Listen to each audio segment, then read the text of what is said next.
Good morning, St. Joseph Angels. It is November and time for a new virtue of the month. Our virtue this month is going to be the word thankfulness or gratitude. Thankfulness and gratitude mean the same thing, so sometimes we hear them referred to as both words. So we're going to take a little bit of time to talk about what thankfulness is and what thankfulness isn't, and then we're going to talk about a new saint that we can try to emulate or live like. And she is a saint that showed a lot of thankfulness throughout her life. So, okay, let's get started.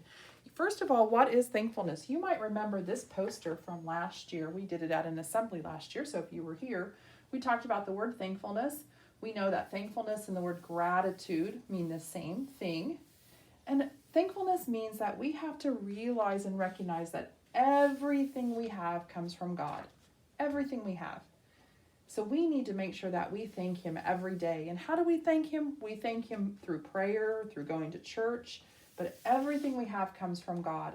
Our parents and our friends and our community members might help us to physically get those things, but in the end, it all comes from God. So besides thanking God, we do have a lot of other people in our lives that deserve some thanks. Our parents, our teachers, our friends, our community helpers like firemen and policemen, all the people that keep us safe, the trash man who comes and takes the trash away from our house, all of those kinds of things. And then, of course, our family. Those people all deserve thanks and gratitude also. We need to remember to be grateful for everything. Sometimes we take things for granted and we just think we deserve them, but instead we need to be thankful for them. Can you see right now? If so, you need to be thankful for your eyes and for sight. Are you healthy? You need to be thankful for a good health, the house that you live in, the food that you eat, the clothes that you're wearing.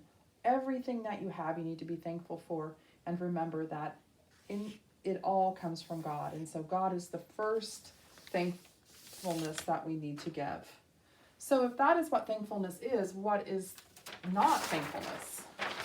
Well, we talked about this last year also, so this should look familiar to you.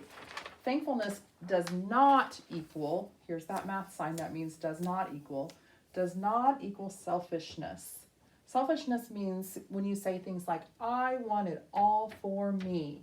I'm not going to share. I'm not going to give to others. I'm going to keep more than I need. That's selfishness. That is not being thankful. Greed. Greed means I want more and more and more and more. I take more than my share. I take more than I need. I'm not satisfied with what I have. I always want more. That's greed, and that is not being thankful. And then we have this new word called entitlement. Entitlement. It means that I am so special that I deserve special treatment or privileges. I'm so special that I deserve to not have to follow the rules, or I deserve more than someone else. I don't have to earn it. I should just get it because I want it. That's entitlement. That is not being thankful. So those are all the things that thankfulness are not.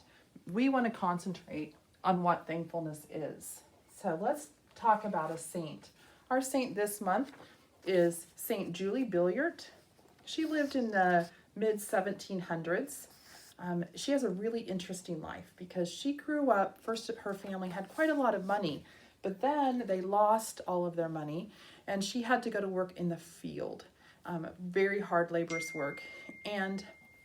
But that didn't stop her. She was still wanted to learn about God, wanted to learn the catechism. So she spent a lot of time reading to and teaching the farm workers about God.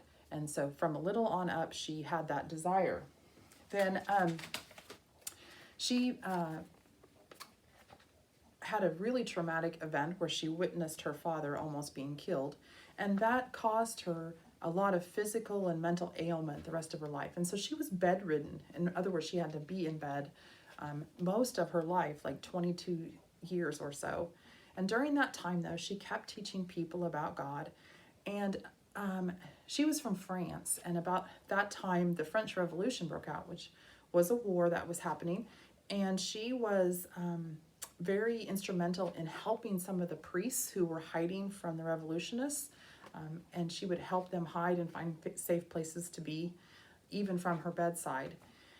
And then eventually she and a friend started a convent for poor young girls to help educate them, and it was called the Sisters of Notre Dame, which translates to Our Lady. Notre Dame is Our Lady.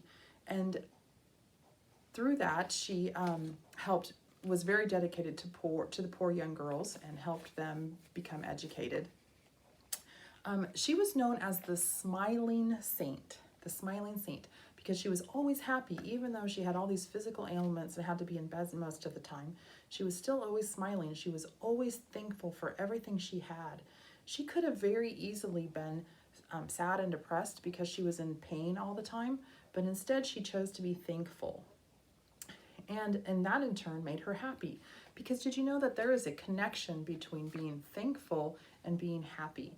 And sometimes when we're not happy with our lives, we have to look and ask ourselves, am I being grateful for everything that I have, or am I only concentrating on what I don't have? Well, she chose to concentrate on what she did have, and therefore she was always happy and always smiling. So St. Julie Billiart would be a great person for us to try to emulate. The rest of the month, what I'd like you to concentrate on is, what can I do to be thankful? So I saw some good ideas that I thought I would share with you.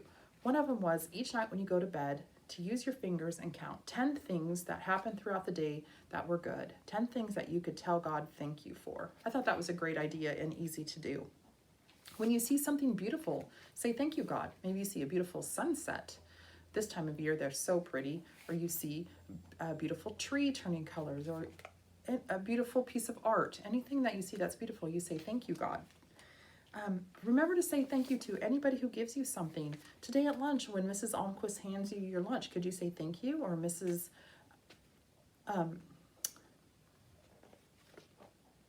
Or anytime your teacher gives you anything, can you say thank you? That would be an easy thing to do. Another one I thought was really good is to have a no whining month. No whining. Maybe you and your friends can work on this together. So the next time that one of your friends whines or complains about something, they have to say, you have to stop them, and then they have to tell you 3 good things that have happened to them during the day. So we'll concentrate less on whining and complaining and more on being grateful. So I thought that was a good one too. So this month we're going to concentrate on thankfulness. You can keep in mind St. Julie Billiart and maybe try some of the ideas that I gave you. Have a great rest of the day.